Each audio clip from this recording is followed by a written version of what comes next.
Meu irmão, curte só aqueles dois camelos ali. Caralho, velho. Essa é doida. Azulzinho exportado. A ferramenta tá em cima.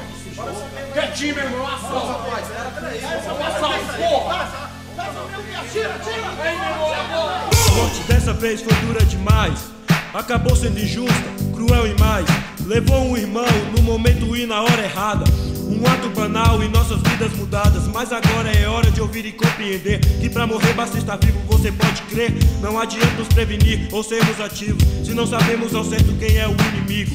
Não sei bem se era a hora, mas aconteceu. Mas um irmão inocente agora nos deixou, deixando saudades e um espaço vago em nossas vidas. E a vingança como ocupação nos próximos dias.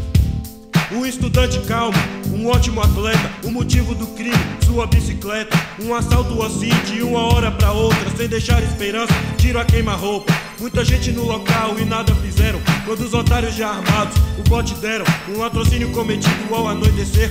Observaram calmamente o meu irmão morrer. Prosseguindo dia a dia, fugindo da morte. Não sei até quando ainda teremos sorte. É estranho pensar que os otários esperam da vida saírem do Pessu e vir matar aqui em Taguatinga. Mas a lei da vida novamente errou. Levou um inocente, os criminosos deixou pra matar novamente, mais e mais vezes. Só que esses caras vão ter a vez deles. Que essa grande perda sirva como lição. Mas o chegado de rocha acaba no caixão. Só que dessa vez a lição foi dura demais, pra mostrar que hoje em dia não se vive em paz. Se não mata você morre sem motivo aparente. Que isso fique bastante claro em suas mentes. Hoje em dia só esperamos acontecer mais um erro fatal, mas alguém vai morrer. A verdade é essa mesmo, tem que ser assim. Todo dia alguém tem o seu triste fim. Não se sabe realmente ser a hora certa. Morrer brutalmente por causa de uma porra de uma bicicleta.